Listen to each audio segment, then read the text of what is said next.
Buenas tardes, hoy vamos a hablar sobre la mecánica del movimiento mandibular.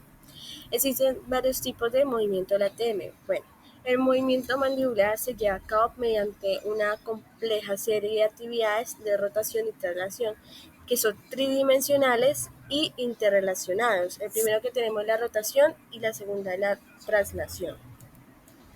La rotación es un giro alrededor de un eje, es decir, que la rotación se da cuando la boca se abre y se cierra, es decir, que los dientes pueden separarse y juntarse sin ningún cambio de posición en el cóndilo.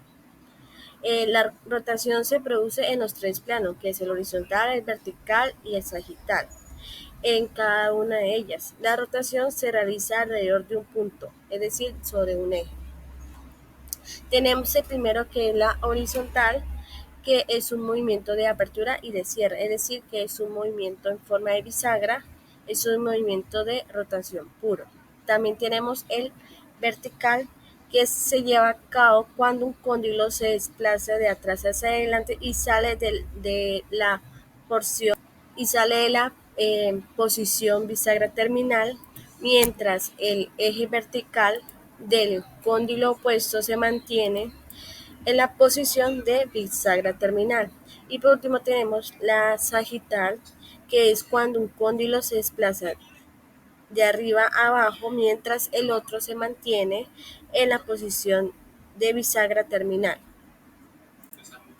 La traslación. Bueno, la traslación se da cuando la mandíbula se desplaza de atrás hacia adelante, como ocurre en la protrusión. También tenemos la depresión. La depresión es un movimiento combinado entre rotación y traslación con deslizamientos. La depresión tiene dos funciones. La primera es la apertura de boca, que sería el movimiento de rotación, y bostezar, que sería el movimiento de traslación. Los músculos que están involucrados en la depresión son es el digástrico y el pterygoideo lateral. El digástrico empuja el cuerpo de la mandíbula hacia abajo y hacia adelante, y el pterygoideo lateral empujan el cóndilo mandibular también abajo y adelante. También tenemos la elevación. Su retroceso es vacío debido a la tensión por estiramiento del freno meniscal posterior al propio disco articular. Los músculos involucrados son el temporal, el pterygoideo medial y el macetero. El temporal controla la primera fase de elevación. La parte frontal se contrae y levanta la mandíbula hacia arriba y hacia atrás. El pterygoideo medial, ese tiene como función contraer ligeramente tras el temporal y tracciona hacia arriba el ángulo de la mandíbula. Y el macetero se contrae para el cierre final. También tenemos la protrusión, que la protrusión es cuando la mandíbula se desliza hacia adelante y el cóndilo y el disco se deslizan juntos hacia adelante, hasta que estos alcanzan el límite de la eminencia articular del temporal.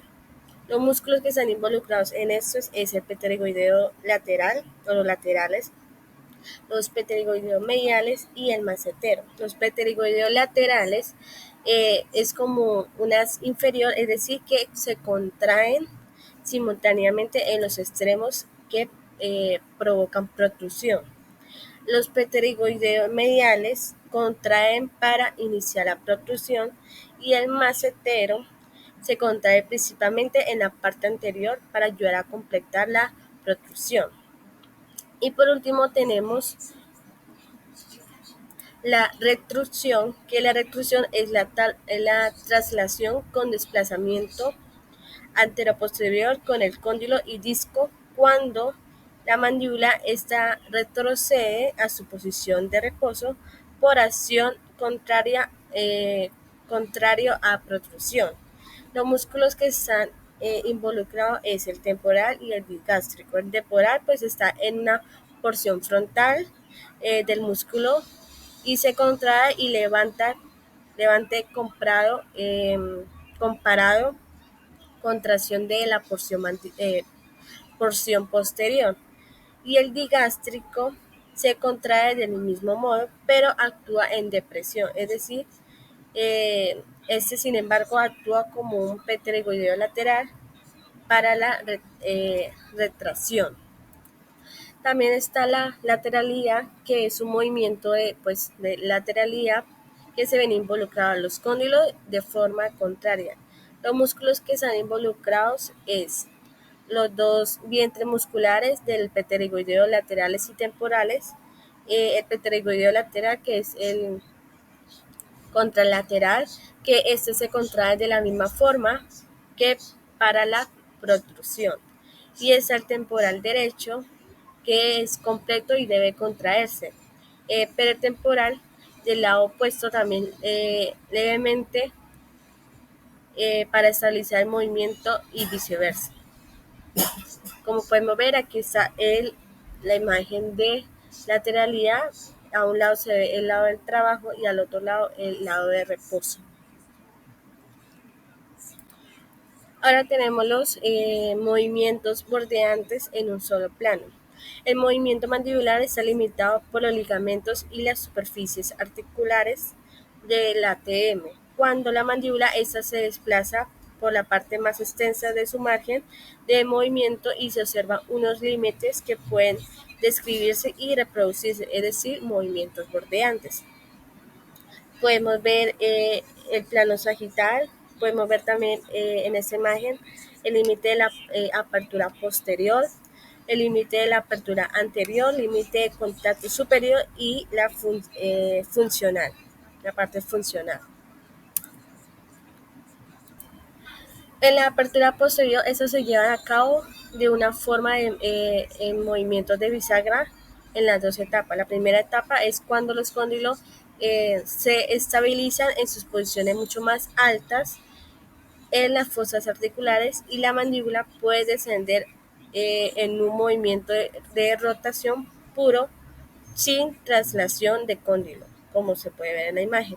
Y en la segunda es la mandíbula gira alrededor de un eje horizontal que pasa por las ramas, es decir, que los cóndilos se desplazan de atrás hacia adelante y de arriba abajo, y la parte anterior de la mandíbula de adelante atrás y de arriba abajo, como se puede ver en la imagen. En la apertura anterior es cuando la mandíbula presenta una apertura máxima. El cierre es acompañado de una contracción de músculos pterygoideos externos inferiores y genera el movimiento bordeante de apertura anterior.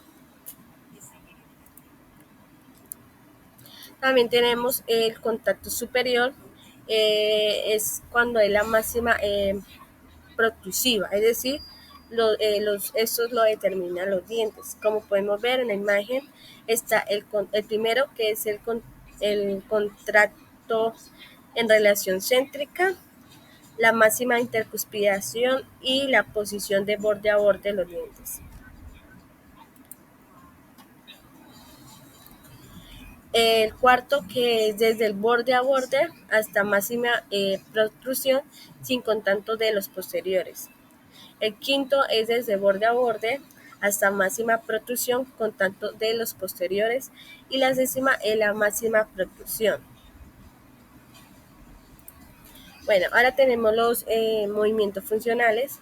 Estos se realizan durante la actividad funcional de la mandíbula, es decir, en reposo la mandíbula de 3 a 4 mm bajo P y C, que sería la posición de intercuspidación.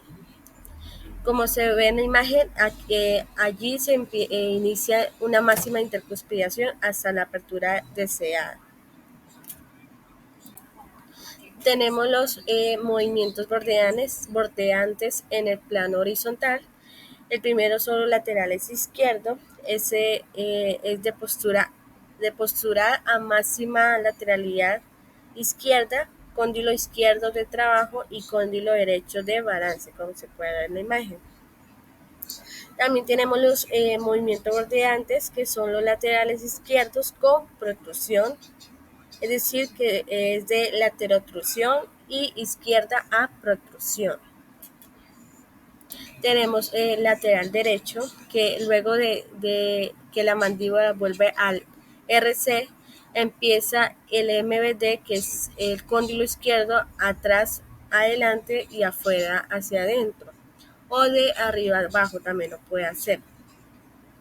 El cóndilo derecho es cóndilo de rotación, el cóndilo izquierdo es orbitante, como se ve en la imagen.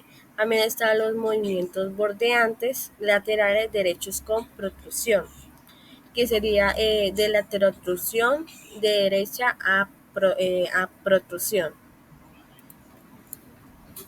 Tenemos también los movimientos que son funcionales, eso se realiza acerca de la PIC. En la imagen se puede ver la relación céntrica, se ve la posición máxima, que es la intercuspidación. Bueno, los movimientos bordeantes frontales, que son los verticales, están el bordeante superior lateral izquierdo y de postural a laterotrusión izquierda. Está el bordeante de apertura lateral izquierdo, que sería de laterotrusión de derecha a apertura máxima. Está el bordeante superior lateral derecho, que sería de derechos de postural y mandíbula vuelve al RC y empieza a hacer los movimientos. Y tenemos el bordeante de apertura lateral derecho, es decir, de postura a laterotrusión derecha, como se puede ver en la imagen. Y para finalizar tenemos movimientos funcionales, que sería pues la masticación, la oclusión estática, oclusión a actividades excéntricas, oclusión fisiológica, maloclusión, máxima intercuspidación y los anteriores. En la masticación, la mandíbula va de arriba abajo hasta la apertura deseada. La oclusión es la relación de contacto de los maxilares a través de los dientes. La oclusión estática es la relación de dientes en la intercuspidación. La oclusión en actividades excéntricas es el movimiento de lateralidad y protrusiva.